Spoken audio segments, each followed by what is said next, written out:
Ella es mercancía dañada, susurró mi madre con una sonrisa gélida frente a 40 invitados en el baby shower de mi hermana menor, mientras sostenía una copa de sidra barata. Pobre de mi hija mayor, es un árbol seco que nunca dará frutos, nunca podrá darme nietos.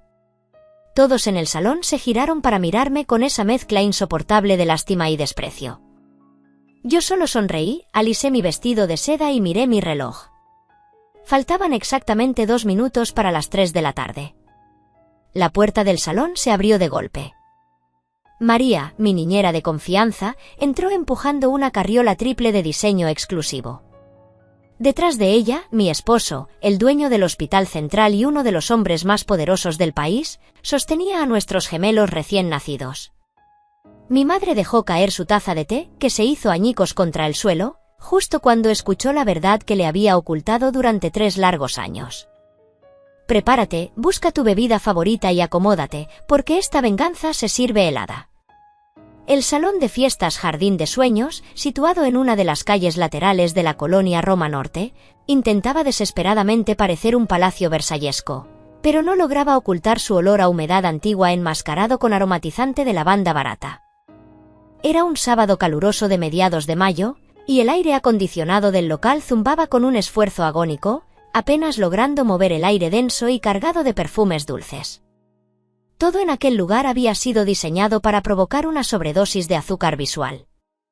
Las paredes estaban cubiertas con telas de organza color rosa pastel. Había globos rosados atados a cada silla, centros de mesa con rosas rosadas que ya empezaban a marchitarse por el calor, e incluso el enorme pastel de 5 pisos, que se alzaba como un monumento a la vanidad en el centro de la pista, parecía una torre de chicle masticado a punto de colapsar. Era el baby shower de mi hermana menor, Priscila, y el tema elegido por mi madre era, predeciblemente, La princesa ha llegado. Yo, Eloísa Castillo, estaba sentada en la mesa número 12. No era una mesa cualquiera.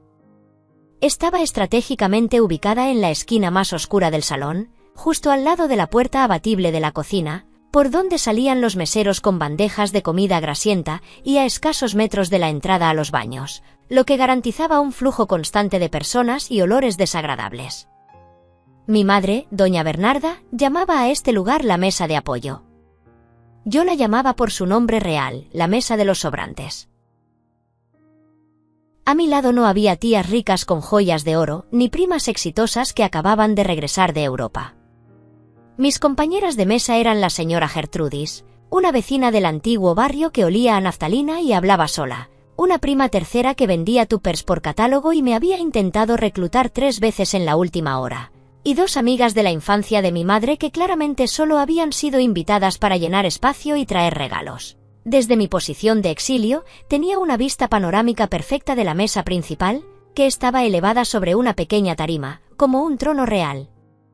Allí estaba Priscila, brillando bajo los focos. Llevaba un vestido de maternidad de seda rosa pálido con incrustaciones de pedrería en el cuello, una prenda que costaba más de lo que la mayoría de los invitados en este salón ganaban en 3 meses de trabajo duro. Se acariciaba el vientre de 8 meses con una presunción casi obscena, con esa sonrisa de satisfacción de quien cree haber cumplido con el único y sagrado propósito de su existencia. A su lado, mi madre reinaba como una generala victoriosa. Doña Bernarda llevaba un traje sastre color crema que le quedaba un poco ajustado, y se movía entre las invitadas importantes sirviendo té en tazas de porcelana fina que había alquilado, específicamente para la ocasión, recibiendo elogios sobre la belleza, la juventud y la fertilidad de su hija menor. Yo bajé la vista hacia mi propio lugar. Frente a mí no había porcelana fina. Había un plato de plástico desechable de color blanco y un vaso de vidrio grueso y opaco, de esos que se usan en las cantinas de pueblo. La diferencia de trato no era sutil, era un mensaje. Un mensaje que decía, tú no perteneces a la realeza. Tú eres la plebe. Disculpa, mija, dijo una voz a mis espaldas, haciéndome sobresaltar. Era mi madre. Había aparecido de la nada, con un trapo húmedo en la mano. Sin mirarme a los ojos, pasó el trapo por mi mesa con movimientos bruscos, limpiando una mancha imaginaria, como si yo misma fuera una suciedad que necesitaba ser borrada. Trata de comer rápido lo que te sirvan, susurró. manteniendo su sonrisa falsa fija en los invitados de la mesa contigua. Necesito que en 10 minutos vayas a la parte de atrás, a la cocina, para ayudar a tu tía Yolanda a desembalar los recuerdos y ponerles los moños. Los meseros son unos inútiles y no quiero pagar horas extra. Sentí una punzada de indignación en el estómago, pero respiré hondo. Claro, mamá, dije, manteniendo mi voz suave y controlada, un tono que había perfeccionado en las salas de juntas más hostiles de la ciudad. Pero recuerda que también soy una invitada. Traje regalo. Mi madre se detuvo. Giró la cabeza lentamente y me miró de arriba a abajo, sus ojos recorriendo mi vestido gris perla con una desaprobación palpable. Invitada, soltó una risita seca, carente de humor. Eres familia, Eloísa. La familia trabaja.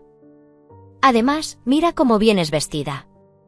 Ese color gris rata, pareces una monja o una bibliotecaria vieja.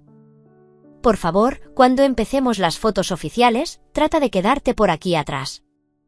No queremos que tu aspecto triste arruine la paleta de colores vibrantes de la fiesta de tu hermana. Apreté los dientes tan fuerte que sentí dolor en la mandíbula, pero mantuve mi expresión neutra, casi serena. Mi madre no tenía idea de lo que estaba viendo. Mi vestido gris rata no era un trapo viejo sacado de un mercado sobre ruedas. Era un diseño exclusivo de la colección de otoño de Armani, hecho de seda pura tejida a mano, que costaba 45.000 pesos. Los zapatos que llevaba, unos tacones negros discretos pero exquisitos, eran de suela roja, unos Louboutin auténticos que valían más que todo el mobiliario de la casa de mi madre. Pero claro, para una familia como la mía, que juzgaba la riqueza por el tamaño de los logotipos en la ropa y el brillo de la bisutería dorada, mi elegancia discreta y minimalista parecía pobreza. El dinero real susurra, el dinero falso grita, y mi familia estaba sorda. Lo que tú digas, mamá, respondí. No quisiera estorbar en el gran día de Priscila. Exacto, dijo ella, dándome 2 palmaditas condescendientes en el hombro. ¿Cómo se le daría a un perro obediente pero tonto? Siempre has sido tan comprensiva con tu situación, hija. Es bueno que aceptes tu lugar en el mundo. No todos nacieron para brillar, algunos nacieron para servir de sombra y que otros brillen más. Se alejó antes de que pudiera responder, moviendo sus caderas anchas con la autoridad de quien se cree dueña de la verdad absoluta, dirigiéndose hacia la mesa de la alcaldesa local para lamerle las botas. Tomé un sorbo de mi agua tibia, sintiendo el sabor metálico en mi boca. La ironía de la situación era casi divertida, si no fuera tan trágica. Mi madre pensaba que me estaba haciendo un favor al permitirme estar allí, escondida en las sombras. No tenía ni la más remota idea de que la mujer sentada en la mesa de los sobrantes, la pobre y solitaria Eloísa que supuestamente vendía suministros médicos de puerta en puerta para sobrevivir, era en realidad la fundadora y directora ejecutiva de Castillo Biotech, una de las empresas de importación de equipos médicos y tecnología biológica más grandes de todo México. No tenía idea de que el salón de fiestas donde estábamos paradas, este edificio de arquitectura colonial francesa restaurado con techos altos y molduras de yeso, era propiedad de una de mis subsidiarias inmobiliarias.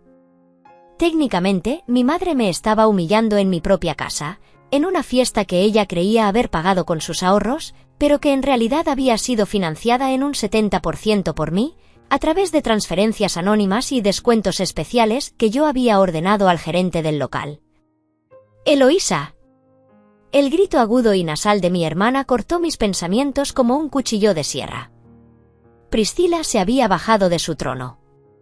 Caminaba hacia mi mesa con esa lentitud exagerada y teatral, arqueando la espalda y poniendo una mano sobre su vientre, como si llevara el peso del mundo entero en su útero. Al llegar, extendió su brazo derecho hacia mí, agitando la muñeca frenéticamente para que la luz de los candelabros golpeara el oro que llevaba puesto. «Mira lo que me regaló mi suegra esta mañana», dijo, prácticamente metiendo su muñeca en mi cara. Era una pulsera de oro macizo, gruesa y ostentosa, con dijes colgantes en forma de chupetes, biberones y zapatitos. Es de 18 quilates. Pesa muchísimo. Preciosa, ¿verdad? El recuerdo me golpeó con la fuerza física de una bofetada en pleno rostro. Estaba de nuevo allí. Hospital General de la Ciudad de México. Pabellón de trauma. Tenía 23 años. El olor a antiséptico barato, cloro y sangre seca llenaba mi nariz, quemándome la garganta. Me dolía todo el cuerpo, un dolor profundo y punzante que parecía venir de la médula de mis huesos. Acababa de despertar después de 3 días en coma inducido tras el accidente. Lo recordaba en fragmentos aterradores, la lluvia torrencial golpeando el parabrisas de mi pequeño auto compacto, la luz roja del semáforo reflejándose en el asfalto mojado y luego, de la nada, los faros cegadores de una camioneta que venía en sentido contrario. El chirrido de los neumáticos, el sonido del metal rompiéndose, el cristal estallando en 1000 pedazos y luego, oscuridad. Un conductor ebrio se había saltado el alto y me había embestido de frente. En la habitación del hospital, la luz fluorescente parpadeaba, emitiendo un zumbido constante que taladraba mi cráneo. Vi al médico de guardia, un hombre canoso con ojeras profundas y bata manchada de café, hablando con mi madre al pie de mi cama.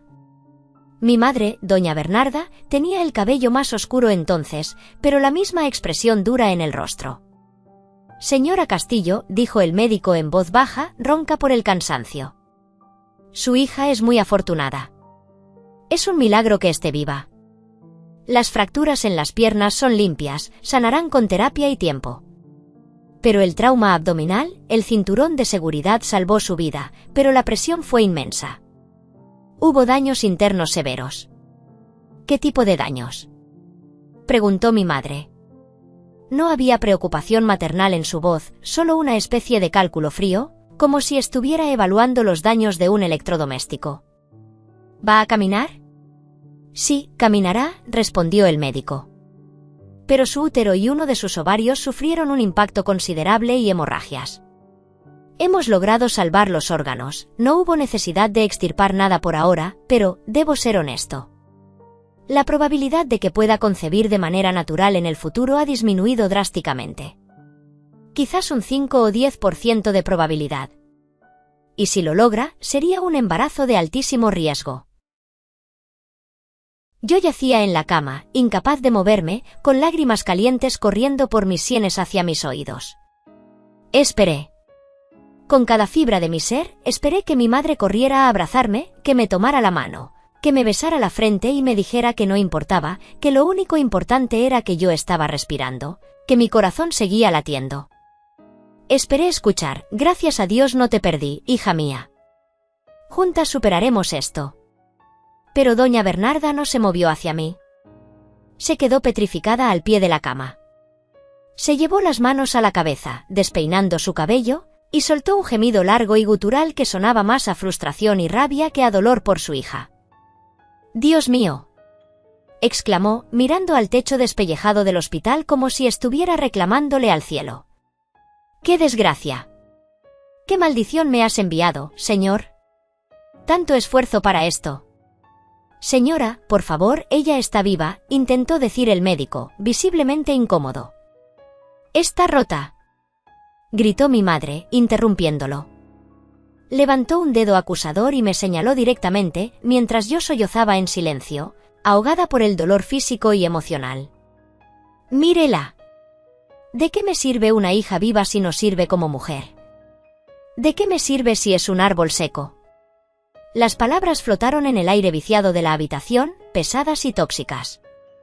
¿Quién va a querer casarse con ella ahora?, continuó mi madre, caminando de un lado a otro como un animal enjaulado. Nadie quiere mercancía dañada. Nadie. Ha arruinado su futuro y el linaje de la familia. ¿Quién me va a dar nietos? ¿Quién me va a cuidar? Ahora tendré que cargar con una solterona inútil el resto de mi vida. Mercancía dañada. Árbol seco. Solterona inútil.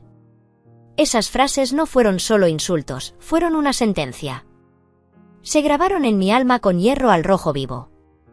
Ese día, en esa cama de hospital, bajo la luz parpadeante, algo dentro de la Eloísa de 23 años murió para siempre.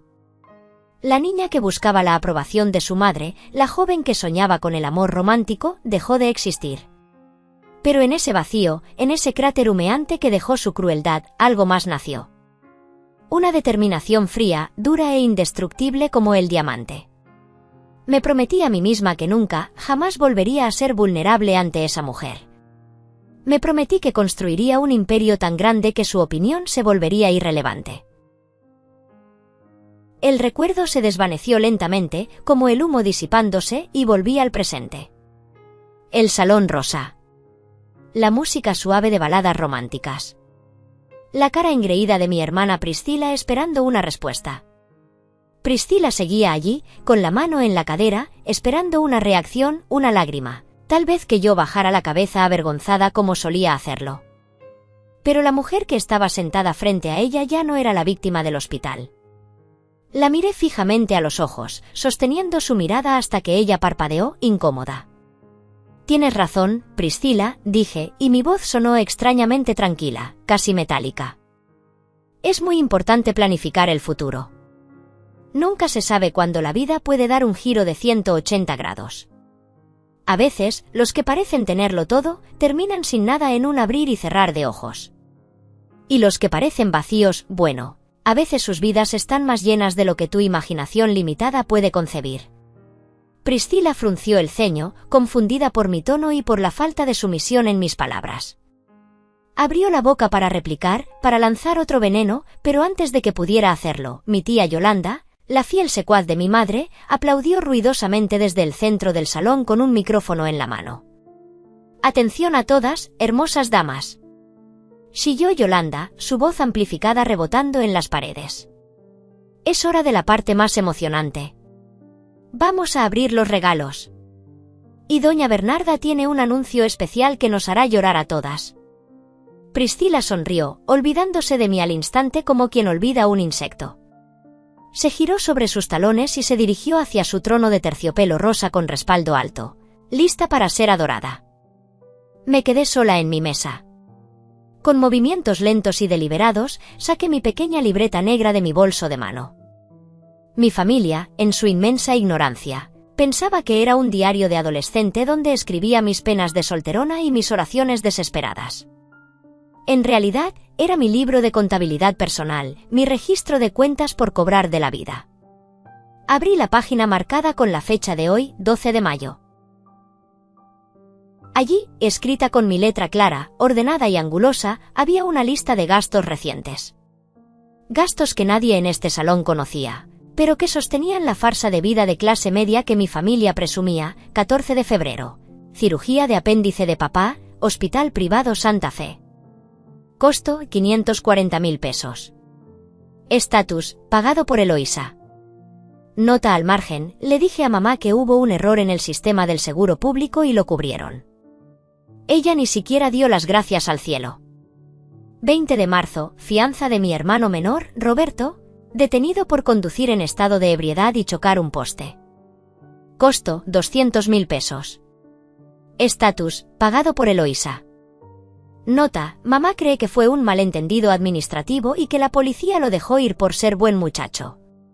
15 de abril, reparación estructural del techo de la casa materna tras las lluvias torrenciales. Costo, 120.000 pesos. Estatus, pagado por Eloísa. Nota, les dije que gané una rifa en la oficina. Mamá se quejó de que el premio debería haber sido en efectivo para dárselo a Priscila. Casi 1 millón de pesos en los últimos 6 meses. Dinero que salía de mi bolsillo, fruto de mi trabajo incansable, para mantener a flote a la misma gente que me llamaba inútil, rota y árbol seco.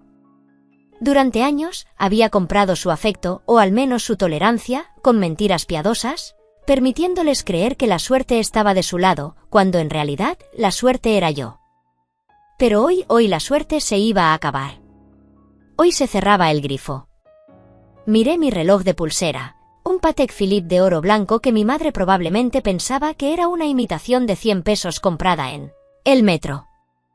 2 de la tarde con 45 minutos. Mi teléfono vibró en mi regazo. Era un mensaje de mi esposo, Fausto. Estamos a 3 cuadras. El tráfico está pesado en Insurgentes. Los niños están un poco inquietos, pero María les está cantando y tiene todo bajo control. ¿Segura que quieres hacer esto hoy, mi vida? Todavía estamos a tiempo de dar la vuelta e irnos a la casa del lago en Valle de Bravo. No necesitas demostrarles nada a estas personas. Ya ganaste. Leí el mensaje 2 veces.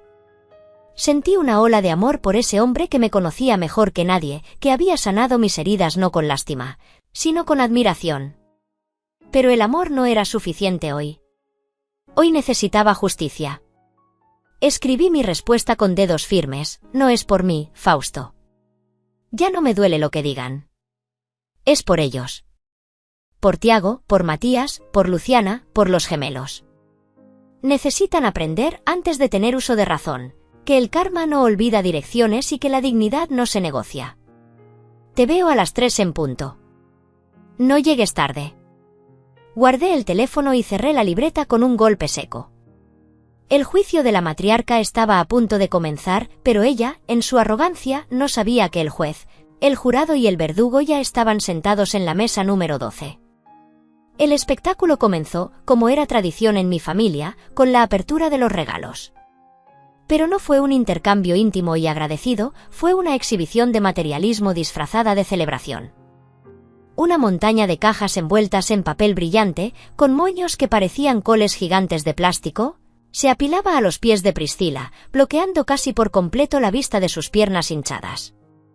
Tía Yolanda, actuando como maestra de ceremonias, tomó el micrófono con un entusiasmo que rayaba en lo histérico. «Muy bien, chicas», chilló, haciendo que el sistema de sonido soltara un pitido agudo. «Vamos a ver cuánto quieren a nuestra princesa Priscila y a su bebé. Recuerden, el amor se mide y a veces pesa». Una por una, las tías, las primas y las amigas pasaban al frente. Entregaban su ofrenda como tributo a un ídolo pagano y esperaban su momento de gloria. Había de todo. Vi pasar extractores de leche eléctricos de última generación importados de Estados Unidos, monitores de bebé con vídeo de alta definición que costaban más que el salario mínimo mensual, y conjuntos de ropa de marca tan pequeños que parecían hechos para muñecas, pero con etiquetas de precios que harían llorar a un economista. Priscila abría cada paquete con gestos teatrales ensayados. Rasgaba el papel, abría los ojos desmesuradamente y soltaba chillidos de emoción fingida que me taladraban los oídos. «¡Ay, me encanta!», gritaba, sosteniendo un calentador de toallitas húmedas. «Justo lo que necesitaba». «Es divino, tía Marta». Mi madre, parada detrás de ella como un guardaespaldas de la realeza, anotaba mentalmente quién había regalado qué, calculando el valor de cada objeto para determinar el estatus de la donante en la jerarquía familiar. Finalmente, la pila de regalos disminuyó hasta que solo quedaba mi turno. Tía Yolanda me buscó con la mirada en la mesa de los sobrantes. Una sonrisa maliciosa curvó sus labios pintados de rojo carmín. «Y ahora», dijo Yolanda, bajando la voz a un tono conspirador que goteaba sarcasmo, «el regalo de la tía Eloísa. Vamos a ver qué le trajo a su querida sobrina, considerando sus limitaciones de presupuesto.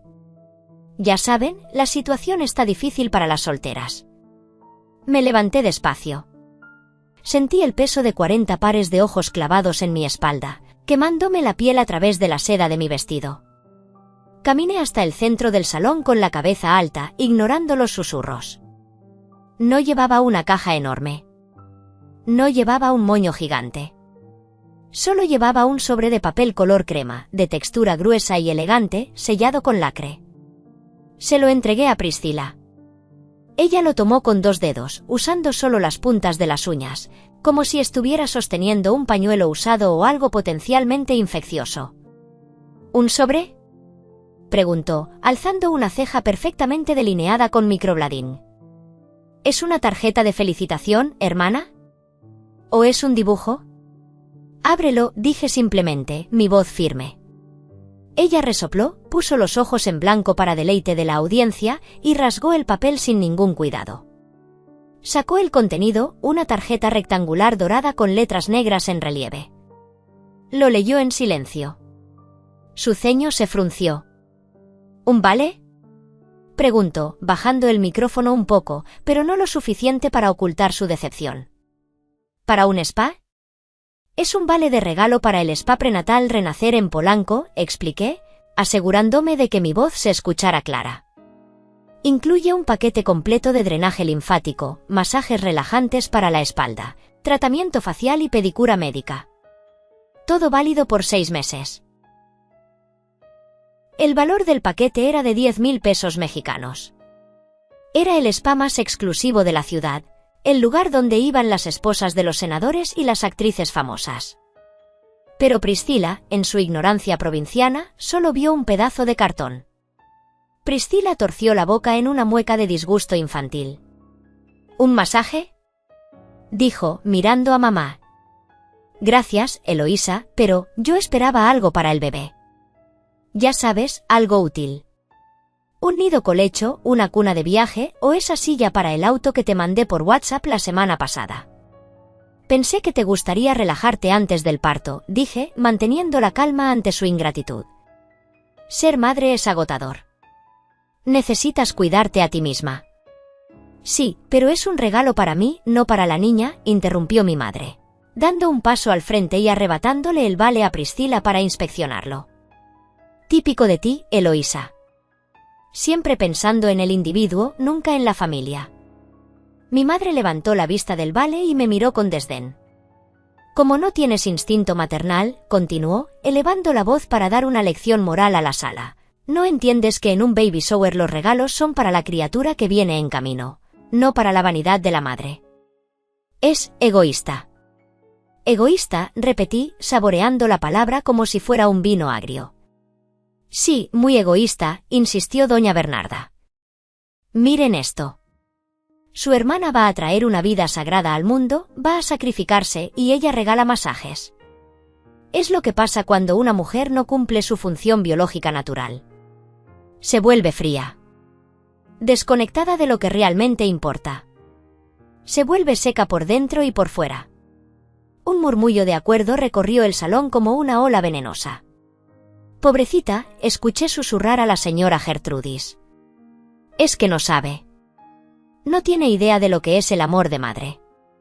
Siéntate, Eloísa, ordenó mi madre, dejando caer el vale sobre una mesa auxiliar llena de platos sucios, tratándolo como basura.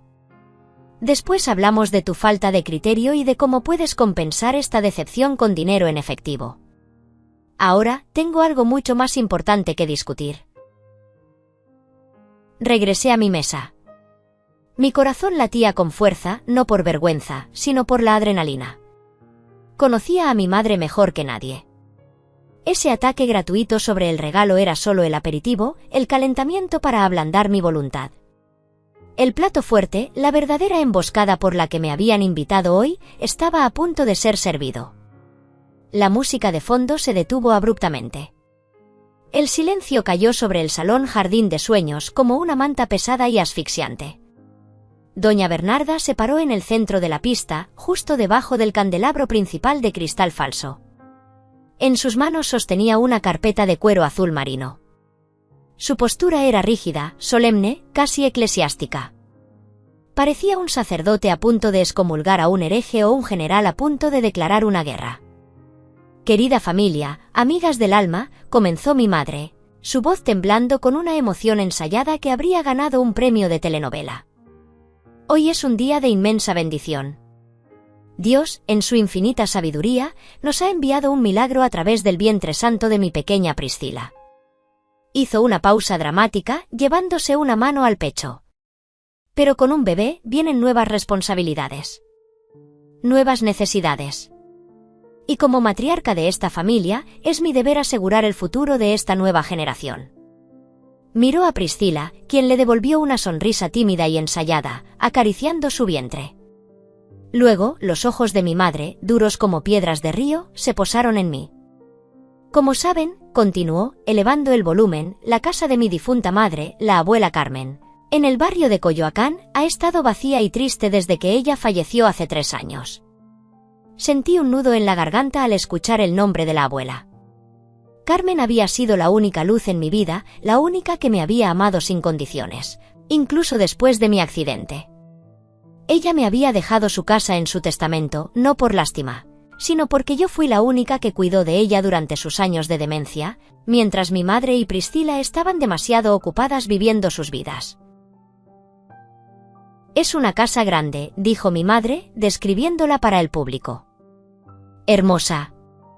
Colonial. De 4 habitaciones enormes, con un jardín precioso lleno de árboles frutales. Una casa diseñada para la vida, para correr, para jugar.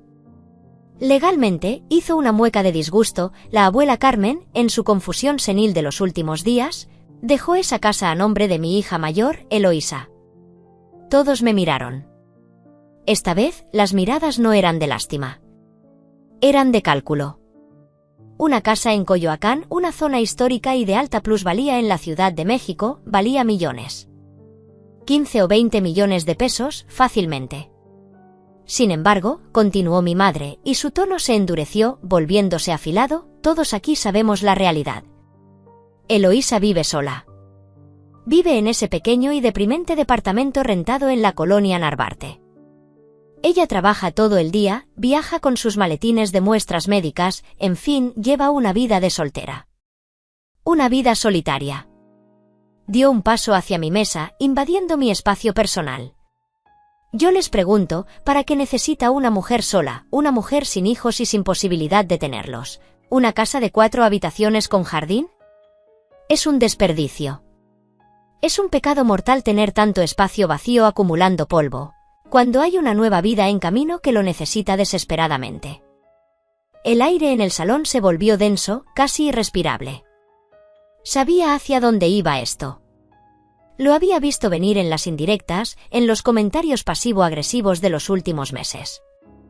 Pero nunca imaginé que se atrevería a hacerlo en público. Mi madre llegó a mi mesa. Puso la carpeta de cuero azul frente a mí, sobre el mantel de plástico barato. El sonido del cuero golpeando la mesa sonó como un disparo. Por eso, Eloísa, dijo, y ahora su voz sonaba fuerte, proyectada para que todos fueran testigos de su supuesta generosidad administrativa, he traído los papeles. He traído la cesión de derechos ante notario.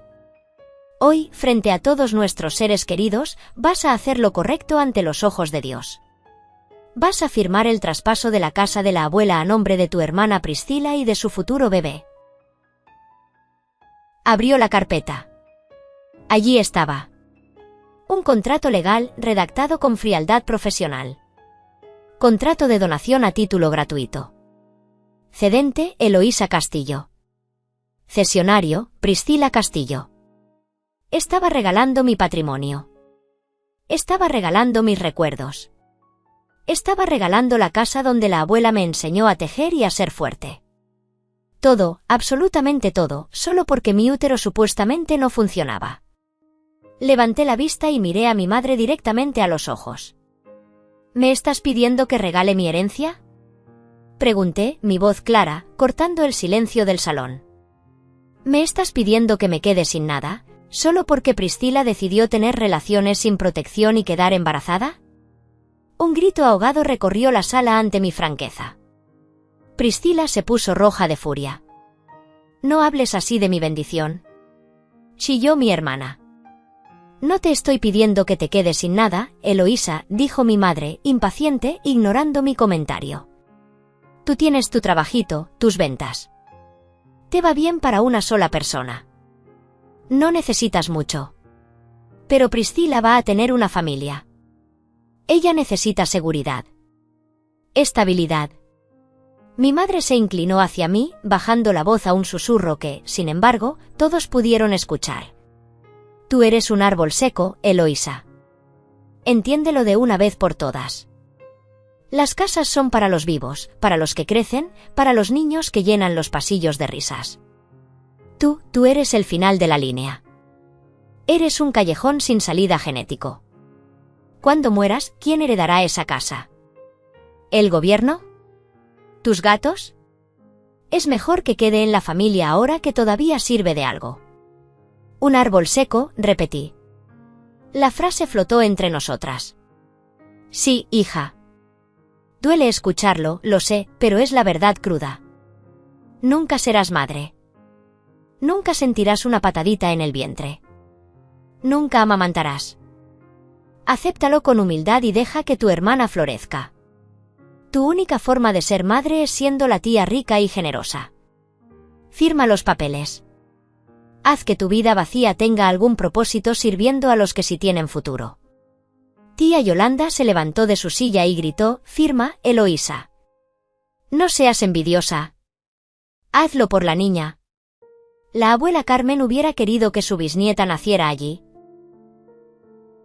La presión era física. Era una ola de desaprobación colectiva que intentaba ahogarme, aplastarme hasta que me convirtiera en la alfombra que ellas querían que fuera.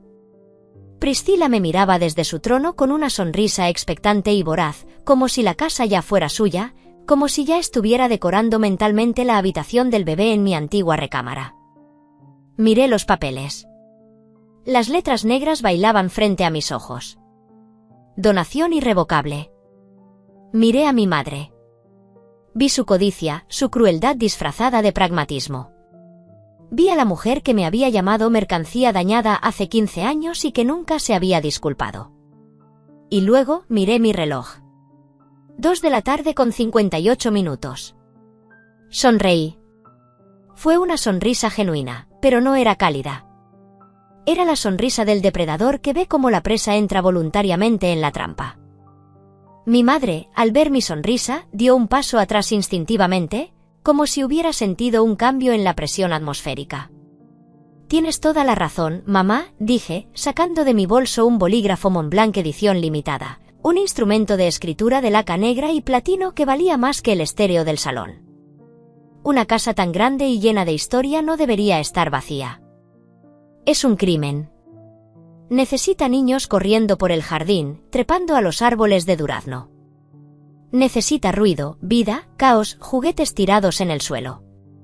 Exacto, dijo mi madre, suspirando de alivio, sus hombros relajándose al creer que había ganado la batalla. Sabía que en el fondo eras una buena chica, Eloísa.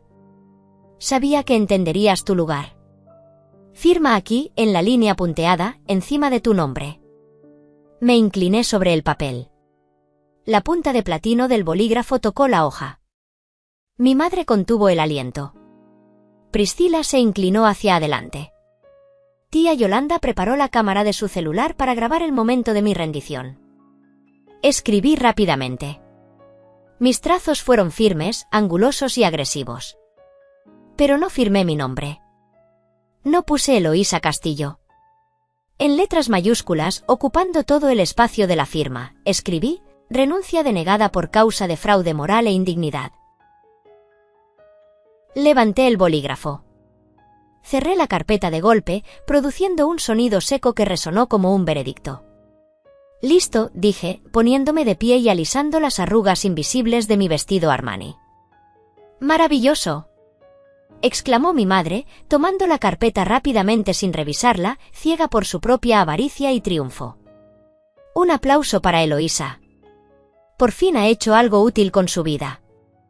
La casa vuelve a la familia. Los aplausos estallaron. Unos aplausos hipócritas, educados, de gente que celebraba el despojo. Priscila aplaudía con las manos en alto, radiante. Pero los aplausos no duraron mucho. Fueron interrumpidos abruptamente, brutalmente. Un sonido grave, potente y vibrante atravesó los ventanales del salón, haciendo temblar los cristales en sus marcos. No era un trueno. No era un camión de basura. Era el rugido inconfundible de motores V8 de alta potencia. Las luces de unos faros LED de alta intensidad barrieron el salón desde la calle, atravesando las cortinas de organza rosa y cegando momentáneamente a los invitados. Una camioneta SUV negra, inmensa, blindada, una Cadillac Escalade del año, se detuvo con precisión quirúrgica justo frente a la entrada principal de cristal del salón, bloqueando la vista de la calle. Detrás de ella, otra camioneta idéntica, una Chevrolet Suburban blindada, se estacionó en formación de seguridad. El salón se quedó en silencio absoluto. La música se había detenido. Los aplausos murieron.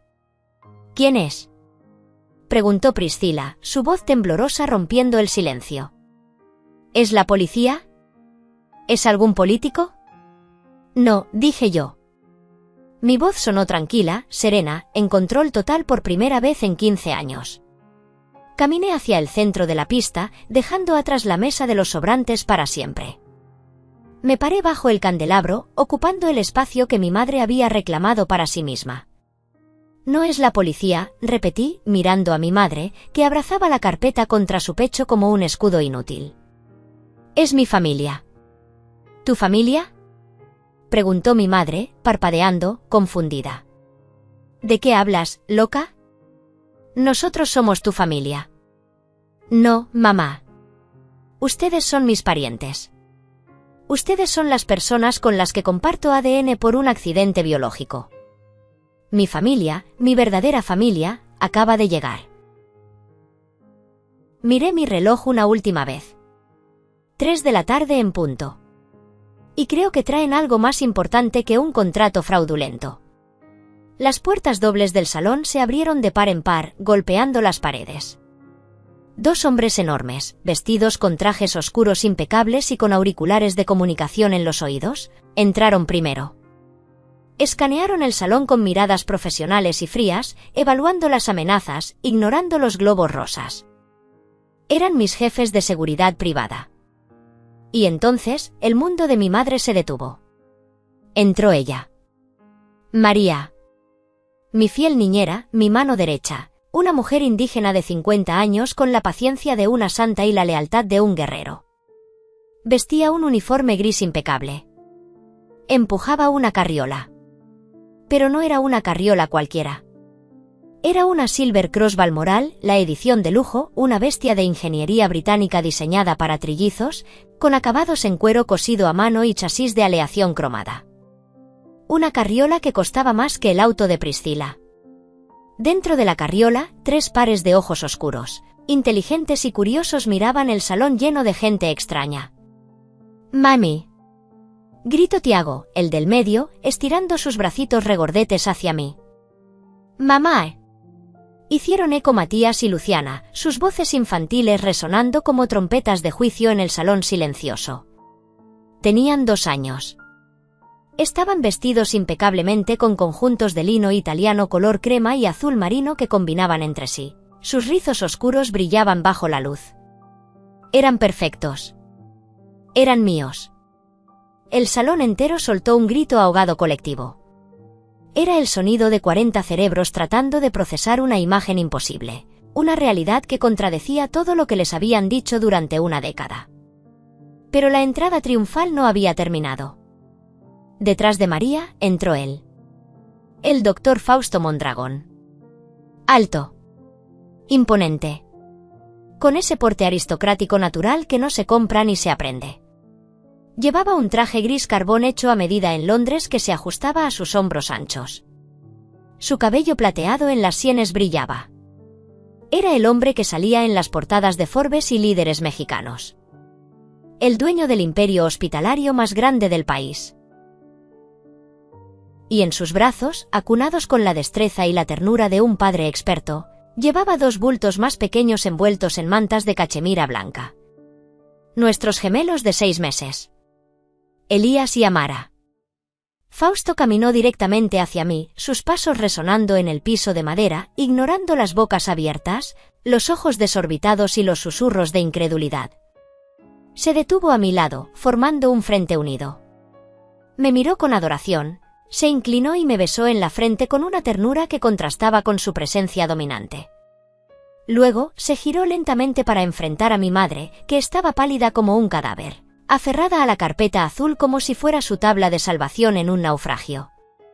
«Buenas tardes, doña Bernarda», dijo Fausto. Su voz de barítono, profunda y resonante, llenó cada rincón del salón. Lamento mucho la interrupción en su pequeña fiesta. Pero mis hijos, sus 5 nietos, insistían en conocer a la abuela que ha estado diciendo por toda la ciudad que su madre es un árbol seco. Fausto sonrió, pero sus ojos eran fríos como el hielo. Y pensé que sería un buen momento para aclarar quién es realmente el que está seco en esta familia. El sonido de la carpeta de cuero azul golpeando el suelo de madera fue el único ruido que se escuchó en el salón durante 10 segundos que parecieron eternos. Mi madre, doña Bernarda, tenía la boca abierta, una expresión grotesca que oscilaba entre el terror absoluto y la incredulidad. Sus ojos saltaban frenéticamente de mi esposo, Fausto, a los bebés en sus brazos, y luego a los trillizos que reían en la carriola. ¿Nietos?, susurró mi madre. Su voz sonaba quebrada, irreconocible, como si alguien le hubiera apretado la garganta. ¿Fausto? ¿El doctor Mondragón? Sí, ella sabía perfectamente quién era. Todos en la Ciudad de México lo sabían.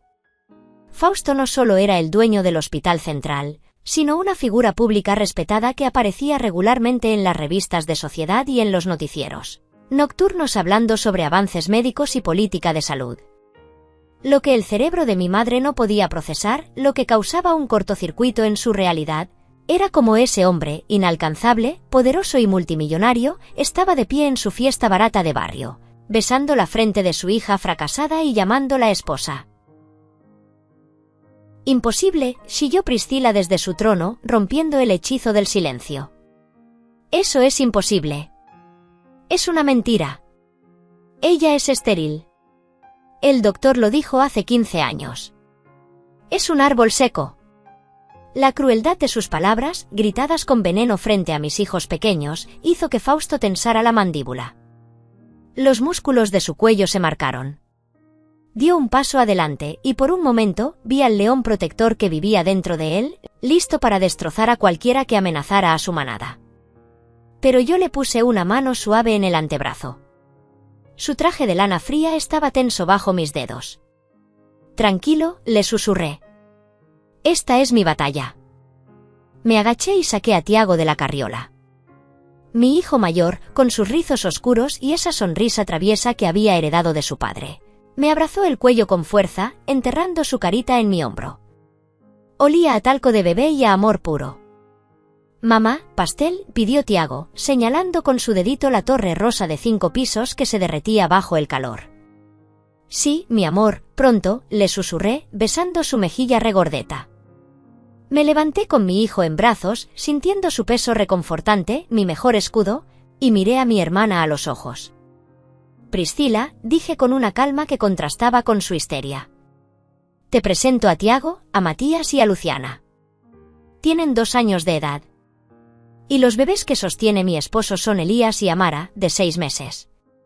Y no son adoptados, por si tu mente limitada está tratando de buscar esa excusa para salvar tu ego. Son míos. Biológicamente míos. Gestados en mi vientre. Nacidos de mi cuerpo». «¿Mientes?», gritó mi madre, recuperando su voz, dando un paso tambaleante hacia nosotros. «Tú no puedes tener hijos». «Yo estuve ahí. Yo escuché al médico decir que estabas rota». «El médico dijo que sería difícil, mamá. Dijo que las probabilidades eran bajas, de un 5%. No dijo que fuera imposible». Di un paso hacia ella, y ella retrocedió, intimidada por la fuerza que emanaba de mí. Dijo que necesitaba tratamientos especializados, los mejores especialistas de fertilidad del mundo, descanso absoluto y, sobre todo, paz mental. Mi voz se endureció. Paz que nunca tuve en esta casa. Paz que solo encontré cuando me alejé de ustedes, cuando dejé de escuchar sus insultos y empecé a escuchar a mi propio cuerpo. ¿Tratamientos? Mi madre parpadeó, confundida, su mente tratando de hacer los cálculos. ¿Pero con qué dinero? Tú vendes gasas y jeringas de puerta en puerta. Esos tratamientos cuestan una fortuna. ¿Millones? Fausto soltó una risa seca, un sonido breve y cortante que carecía de cualquier humor. ¿Gasas y jeringas?, preguntó él, mirando a los invitados con incredulidad, como si estuviera observando una especie exótica en un zoológico. ¿Es eso lo que piensan que hace mi esposa? Es vendedora médica, insistió tía Yolanda, aunque su voz temblaba y ya no sonaba tan segura. Ella nos dijo, ella siempre trae muestras gratis. Yo les dije que trabajaba en la industria de la biotecnología médica, corregí. Ustedes asumieron que era vendedora porque, en sus cabezas pequeñas, yo no era capaz de más. Asumieron que mi maletín estaba lleno de muestras, cuando en realidad estaba lleno de contratos de importación y patentes internacionales. Fausto entregó a uno de los gemelos, el pequeño Elías, a los brazos seguros de María. Luego, con un movimiento fluido, sacó su teléfono inteligente de última generación. «Permítanme ilustrarles», dijo Fausto. Conectó su teléfono de forma inalámbrica al sistema de proyección del salón, el mismo que Priscila había preparado para mostrar su vídeo cursi de revelación de género más tarde. La pantalla gigante detrás de la mesa del pastel se iluminó. Pero no apareció un vídeo de bebés y cigüeñas. Apareció una imagen en alta resolución. Era la portada de la revista Expansión, la revista de negocios más prestigiosa de México, del mes pasado. En la portada, ocupando toda la página, aparecía yo. Pero no era la Eloísa del vestido gris que ellas conocían. Era una Eloísa poderosa, maquillada profesionalmente, con un traje sastre blanco impecable, cruzada de brazos, mirando a la cámara con una seguridad desafiante. Detrás de mí se veían las instalaciones de un laboratorio de alta tecnología. El titular, en letras doradas y negras, rezaba: «La reina de la biotecnología. Como Eloísa Castillo construyó un imperio de $45 millones desde cero». El salón jadeó. Fue un sonido físico, como si hubieran succionado todo el oxígeno de la habitación. Un sonido colectivo de asombro, shock y envidia pura. «Eloísa no es vendedora», anunció Fausto con orgullo, su voz resonando como la de un presentador. «Eloísa es la fundadora y directora ejecutiva de Castillo Biotech. Su empresa suministra el 60% de los equipos de resonancia magnética y los reactivos oncológicos en este país». Fausto caminó hacia mi madre, obligándola a mirarlo. «Ella no vende gasas, Bernarda. Ella es dueña de las fábricas que las producen. Ella negocia con gobiernos, con hospitales internacionales, con farmacéuticas suizas. Ella es mi socia comercial, además de ser el amor de mi vida». Mi madre se llevó una mano al pecho, justo sobre el corazón, como si le estuviera dando un infarto real esta vez. Se dejó caer en una silla de plástico, pálida como el papel, con los ojos fijos en la pantalla gigante. 45 millones, balbuceó, las palabras tropezando en sus labios. ¿De pesos? De dólares, aclaró Fausto, implacable. 45 millones de dólares estadounidenses. Y eso es solo la valoración conservadora de su empresa. Sin contar sus inversiones inmobiliarias privadas y su participación del 40% en mi grupo hospitalario, Mondragón Ealt. Priscila se levantó de su trono. Olvidó su embarazo. Olvidó su protagonismo. Caminó hacia mí como una sonámbula, hipnotizada, con los ojos fijos en los pendientes de diamantes que yo llevaba. Ahora, bajo la nueva luz de la verdad, ya no le parecían bisutería barata. Ahora veía el fuego real de las piedras. ¿Eres rica?, preguntó Priscila. Su voz estaba llena de una codicia desnuda, hambrienta, que me dio náuseas. ¿Eres millonaria en dólares y me regalaste un masaje de 10.000 pesos? Te regalé un masaje porque pensé que lo necesitabas como mujer y como madre, dije, manteniendo mi tono frío. El dinero no compra la clase, Priscila. Ni el afecto. ¿Y la casa?, interrumpió mi madre, recuperando el aliento ante la mención de cifras astronómicas. ¿La casa de la abuela? Me giré hacia la carpeta que mi madre había tirado al suelo minutos antes. La recogí con calma, sacudiendo una mota de polvo invisible. Me pidieron que cediera la casa porque soy un árbol seco y no necesito espacio, dije, mirando a mis 5 hijos, que ahora estaban siendo mimados por María y protegidos por la mirada atenta de los 2 guardaespaldas. Bueno, resulta que la biología tiene un sentido del humor peculiar. Tengo 5 hijos. 3 niños y 2 niñas. Así que, técnicamente y matemáticamente, necesito más espacio que tú, Priscila, que solo esperas 1. Pero tú tienes dinero, intervino tía Yolanda, tratando desesperadamente de salvar la situación, su voz chillona rompiendo el drama. Tú eres rica, Eloísa. Tú puedes comprarte otra casa. Priscila la necesita más. Es la casa de la familia. Es tradición. No, corté tajantemente. No es la casa de la familia. Es mi casa. La abuela Carmen me la dejó a mí, en pleno uso de sus facultades mentales, porque ella sabía algo que ustedes nunca entendieron ni quisieron ver. Yo era la única que la cuidaba sin pedir nada a cambio. Yo era la que le cambiaba los pañales, la que le leía, la que le sostenía la mano cuando olvidaba quién era. Ustedes solo iban a visitarla cuando pensaban que se iba a morir, para ver qué podían rapiñar. Hice una pausa, dejando que la vergüenza se asentara en sus rostros. Y sobre necesitarla, sonreí. Tienes razón, tía Yolanda. No necesito esa casa vieja en Coyoacán con sus tuberías oxidadas y sus techos con goteras. Caminé hacia la pantalla donde todavía brillaba mi foto de portada. De hecho, hace 6 meses compré la propiedad contigua a mi residencia actual en Lomas de Chapultepec. Mi casa principal tiene 1.200 metros cuadrados de construcción, 6 habitaciones tipo suite, piscina climatizada semiolímpica, cine privado y un jardín de 2.000 metros cuadrados para que jueguen los trillizos. Compré la casa de al lado, que costó $3 millones, solo para demolerla y ampliar el área de juegos y construir una casa de huéspedes para María. Vi cómo el rostro de Priscila se desmoronaba. La envidia la estaba consumiendo viva, corroyéndola por dentro. Ella, que siempre se creyó la princesa, la elegida, la bendecida por su belleza y su fertilidad, acababa de darse cuenta de que, en comparación, era la pariente pobre. Su reino de baby shower rosa era una chabola comparado con mi imperio. Entonces dámela. Chilló Priscila, perdiendo los estribos por completo, las lágrimas de rabia brotando de sus ojos. Si eres tan asquerosamente rica, dámela. Es lo justo. Tú me has mentido durante años. Me has humillado viniendo aquí con tu chofer, tus guardaespaldas y tus diamantes para restregarme tu dinero en la cara. Eres mala. Yo no vine a restregarte nada, dije, bajando la voz a un tono peligroso, casi un susurro. Yo vine en mi auto, vestida sencillamente, con un regalo honesto en la mano. Ustedes fueron las que me llamaron árbol seco. Ustedes fueron las que me sentaron en la mesa de los sobrantes junto al baño. Ustedes fueron las que intentaron robarme mi herencia con manipulación emocional y chantaje moral. Di un paso hacia ella, y Priscila retrocedió hasta chocar con la mesa del pastel.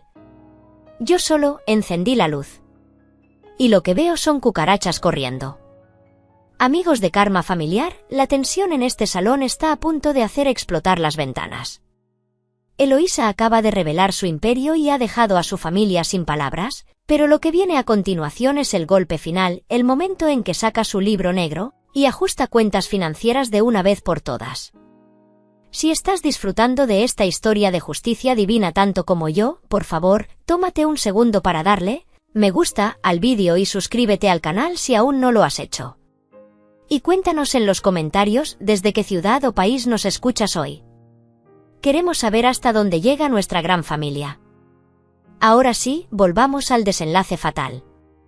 Doña Bernarda, recuperándose del shock inicial de los millones de dólares, decidió cambiar de táctica. Era una experta en supervivencia emocional. Vi cómo transformaba su rostro frente a mis ojos. La máscara de la matriarca cruel y exigente se derritió, y fue reemplazada instantáneamente por la de la madre mártir, sufrida y abnegada. Empezó a llorar. Lágrimas grandes, gordas y teatrales rodaban por sus mejillas empolvadas, dejando surcos en su maquillaje. «¡Ay, hija mía!», gimió, extendiendo las manos temblorosas hacia mí, con las palmas hacia arriba en señal de súplica. «¿Por qué? ¿Por qué nos hiciste esto, Eloísa? ¿Por qué nos ocultaste tu felicidad?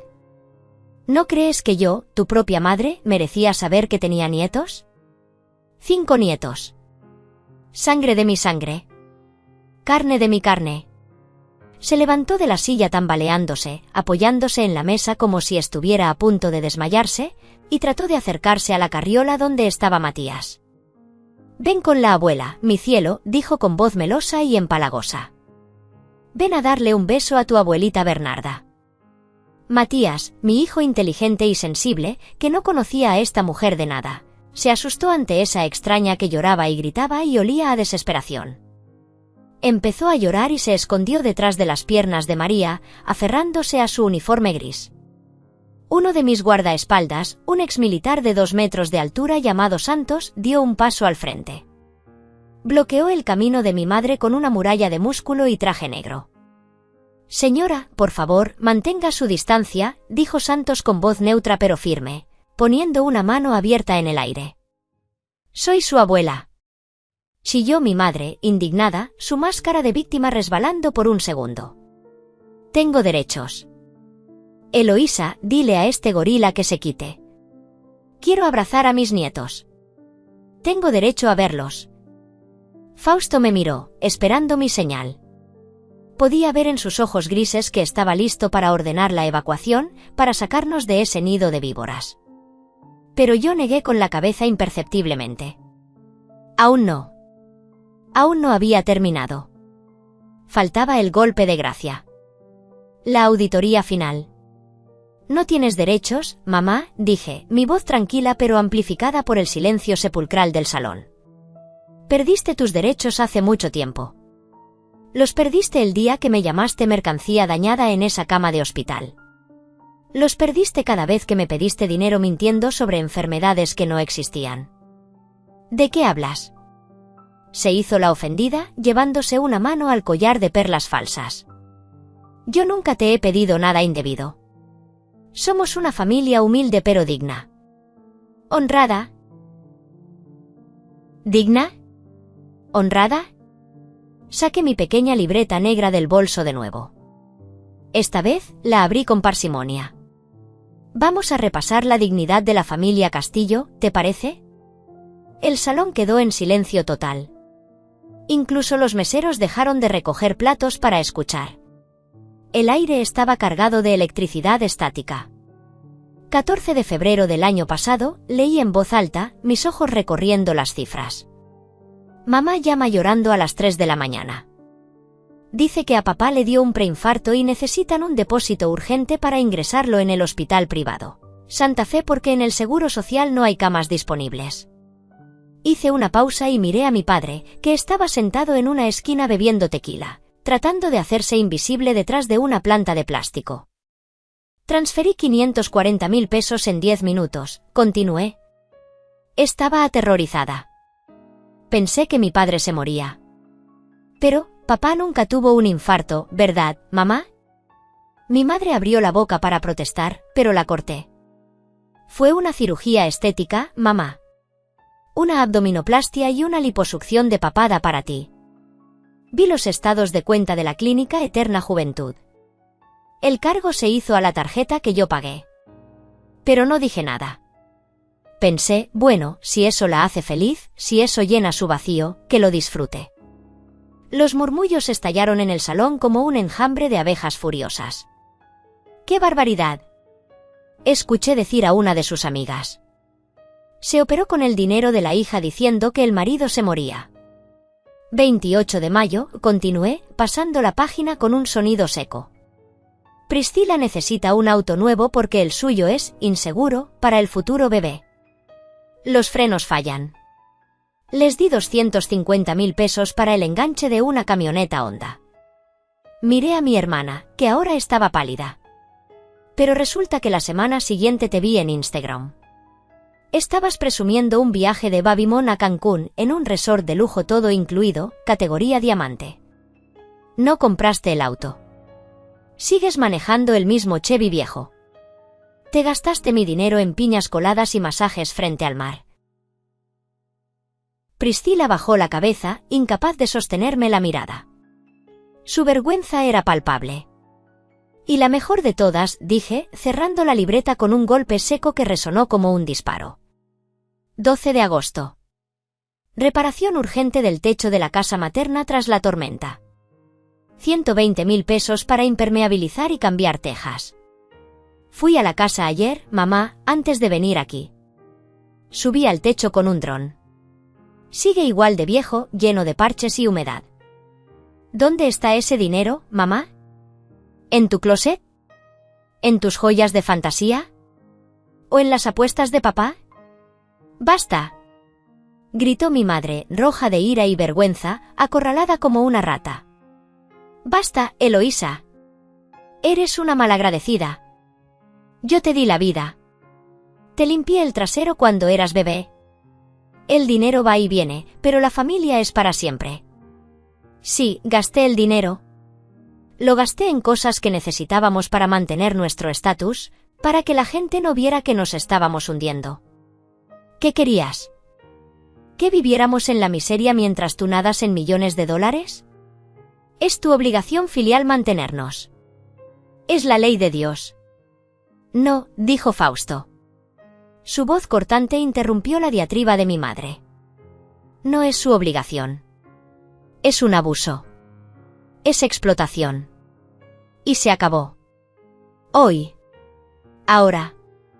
Caminé hacia la mesa principal, donde estaba el pastel intacto.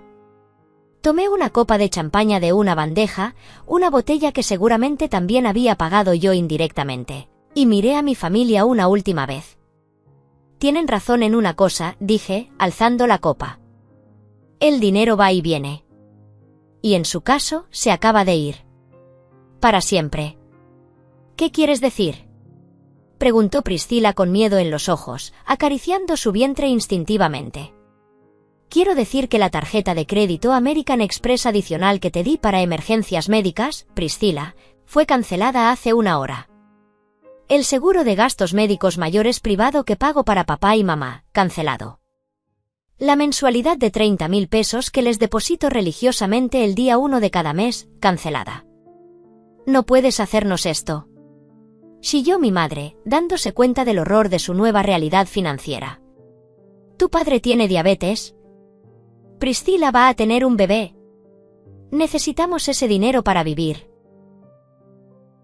Pues entonces sugiero que Priscila consiga un trabajo, dije con frialdad.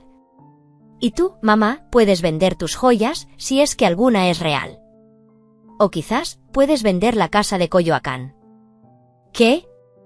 Los ojos de mi madre se iluminaron de esperanza, aferrándose a un clavo ardiendo. ¿Nos vas a dar la casa? ¿Vas a firmar? Saqué la carpeta azul de nuevo. La sostuve en el aire. Oh, no. No a ustedes. Sonreí y fue la sonrisa más liberadora de mi vida. Como dije, la casa no debería estar vacía. Así que, esta mañana, a las 9 en punto, instruí a mis abogados para que iniciaran el trámite de donación irrevocable de la propiedad a la fundación. Pequeños pasos. ¿Fundación? Repitió mi madre, horrorizada. Es una organización benéfica que alberga a madres solteras adolescentes que han sido rechazadas y echadas a la calle por sus familias dignas y religiosas. El grito de horror de mi madre fue música para mis oídos. «Estás loca», bramó tía Yolanda, llevándose las manos a la cabeza. «Regalar una casa de 15 millones a desconocidos. A pecadoras. Es patrimonio familiar». «Exacto», respondí, mi voz llena de convicción. «Es para familias que necesitan un hogar desesperadamente. No para parásitos que ya tienen uno y quieren más. Esas chicas, esas madres rotas y mercancía dañada como ustedes las llamarían, van a llenar esa casa de vida, de risas y de gratitud. Algo que ustedes nunca hicieron». Me giré hacia mis hijos, hacia mi esposo, hacia mi verdadera vida. «Vámonos, Fausto. Este lugar huele a hipocresía y a perfume barato. Me está dando dolor de cabeza». María ya estaba moviendo la carriola hacia la salida, eficiente como siempre. Fausto me ofreció su brazo, fuerte y seguro. Caminamos hacia la puerta con la cabeza alta, seguidos por nuestros guardaespaldas, dejando atrás el salón rosa y las bocas abiertas. «¡Eloísa!», gritó mi madre. Escuché sus pasos corriendo tras nosotros. Me agarró del brazo justo antes de que cruzáramos el umbral. Sus uñas largas se clavaron en mi piel. «No puedes irte», jadeó, con los ojos desorbitados. «No puedes dejarme sin conocer a mis nietos. Soy tu madre. Te perdono. Te perdono por todo, por las mentiras, por el secreto. Pero no me hagas esto. No me dejes en la ruina». Me detuve. Me giré lentamente y la miré a los ojos una última vez. Sus ojos estaban llenos de pánico. Pero no era pánico por perderme a mí. Era pánico a la pobreza.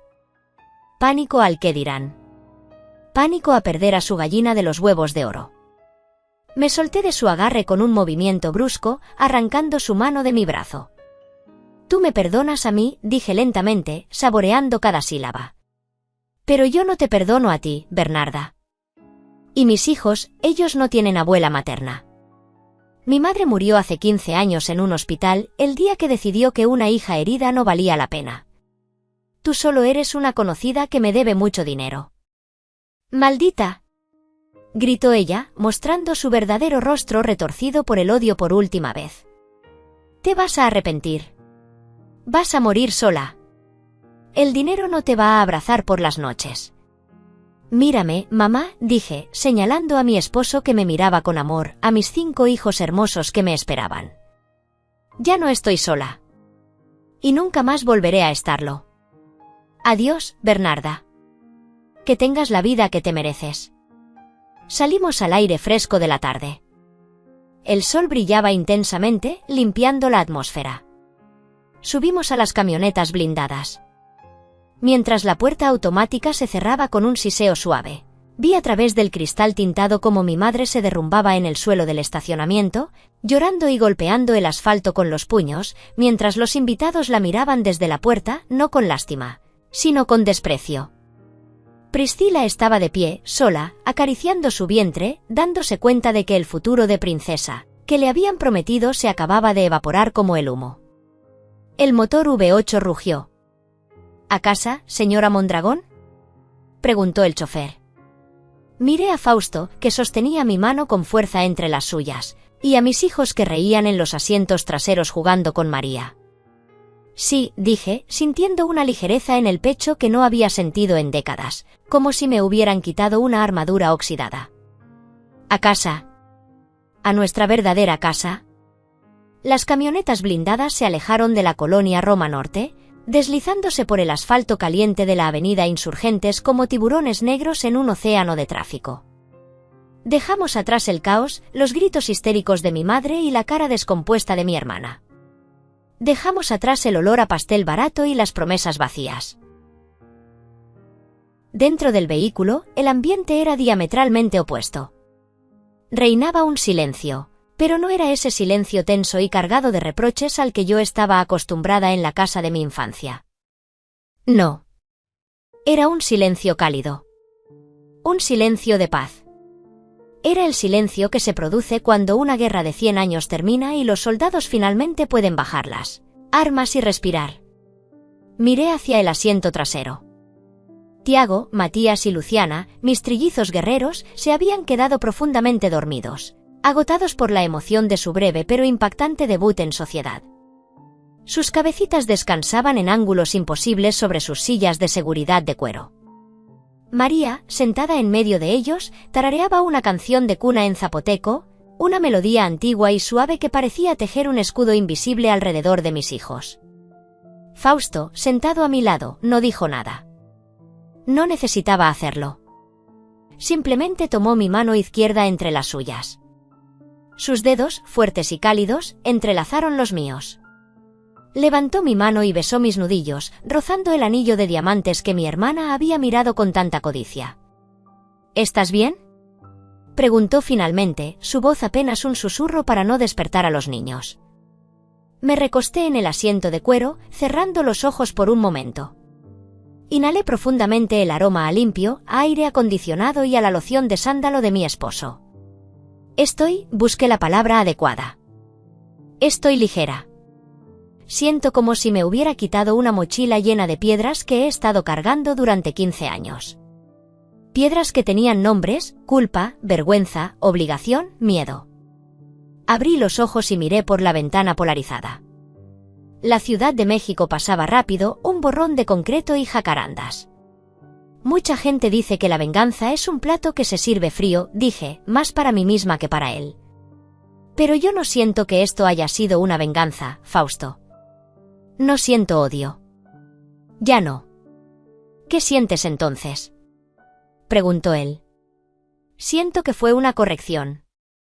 Una auditoría del universo. Sonreí tristemente.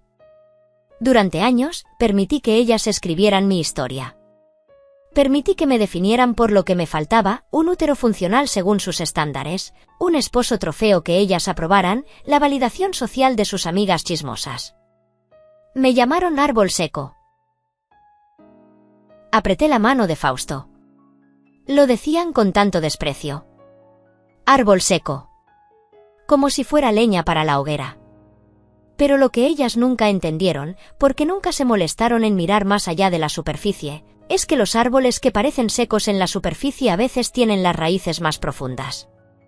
Raíces que buscan agua en los acuíferos subterráneos, lejos de la vista de todos. Raíces que se agarran a la tierra con una fuerza que las tormentas no pueden arrancar. Fausto asintió, entendiendo mi metáfora. Tú nunca estuviste seca, mi amor, dijo él. Solo estabas plantada en un suelo tóxico. Tuviste que trasplantarte a ti misma para florecer. Y mira el bosque que has creado. Miré a los niños de nuevo. 5 hijos. 5 milagros de la ciencia y del amor. 5 razones por las que nunca me rendí. Me pregunto qué harán ahora, dije, pensando en mi madre tirada en el estacionamiento. Sin mi dinero, sin la casa de la abuela para vender. Priscila tendrá que enfrentarse a la realidad de criar a un hijo con un salario mínimo. Mi madre tendrá que aprender a vivir sin sus lujos de apariencia. Sobrevivirán, dijo Fausto con firmeza. La gente como ellas siempre encuentra la manera de sobrevivir. Son como las cucarachas, resistentes. Pero ya no vivirán a costa tuya. Se acabó el suministro de sangre. Ahora tendrán que aprender a cazar su propia comida o morir de hambre. Y esa lección, aunque cruel, es necesaria. ¿Crees que fui demasiado dura? La pregunta salió de mis labios antes de que pudiera detenerla. Era el último vestigio de la niña condicionada que vivía en mí, la niña que quería ser buena. Fausto me miró a los ojos, serio. Eloísa, te llamaron mercancía dañada. Intentaron robarte tu patrimonio legal mediante coacción emocional pública. Te humillaron durante una década. No, mi vida. No fuiste dura. Fuiste justa. Y la justicia, para el culpable, siempre se siente como una agresión. Pero para la víctima, es libertad. Libertad. Esa era la palabra. El coche giró hacia la entrada de nuestra privada en Lomas de Chapultepec. Los guardias de seguridad saludaron militarmente al ver las camionetas. Las rejas de hierro forjado se abrieron, revelando nuestra casa. No era solo una mansión, era un santuario. Un edificio moderno de cristal y piedra, rodeado de jardines verdes y exuberantes que yo misma había diseñado. Al bajar del auto, el aire olía a jazmín y tierra mojada. María y Fausto empezaron a bajar a los niños. Yo me quedé un momento junto al auto, mirando el cielo azul intenso de la tarde. Pensé en la casa de la abuela en Coyoacán. Mañana, los abogados de la Fundación Pequeños Pasos tomarían posesión de las llaves. Me imaginé los pasillos viejos y silenciosos llenándose de nuevo. Pero no con los muebles pretenciosos de mi madre. ¿Se llenarían con las risas nerviosas de chicas de 16 o 17 años? Niñas embarazadas que habían sido echadas de sus casas por padres que valoraban más el honor que el amor. Esas chicas encontrarían refugio en la casa de la abuela Carmen. Encontrarían una cama caliente, comida, apoyo psicológico y una oportunidad para estudiar. Mi árbol seco daría sombra a cientos de madres e hijos que no eran de mi sangre, pero que serían de mi alma. Esa era mi verdadera venganza. Convertir el dolor que mi madre me causó en esperanza para otras. Transformar el insulto de no tener hijos en la bendición de cuidar a los hijos de nadie. Entré en mi casa. Mis hijos ya estaban corriendo por el vestíbulo de mármol. El sonido de sus risas rebotaba en las paredes altas. «Mami. Jugar», gritó Luciana, corriendo hacia mí con una muñeca en la mano. Me arrodillé y la abracé. Sentí su corazón latiendo contra el mío. «Sí, mi amor», dije, con lágrimas de gratitud picándome en los ojos. «Vamos a jugar. Vamos a jugar el resto de nuestras vidas». Esa noche, acosté a los 5. Les leí cuentos, les canté canciones y les di un beso de buenas noches a cada uno. Cuando cerré la puerta de la habitación de los trillizos, me encontré con Fausto en el pasillo. Me abrazó por la cintura. ¿Valió la pena?, preguntó. Pensé en la cara de mi madre. Pensé en el dolor de los últimos 15 años. Y luego pensé en la paz que sentía ahora. Cada segundo, respondí. Valió cada lágrima, cada insulto y cada peso gastado. Porque todo eso me trajo aquí. Me obligó a ser fuerte. Me obligó a encontrarte. Y me obligó a construir esto.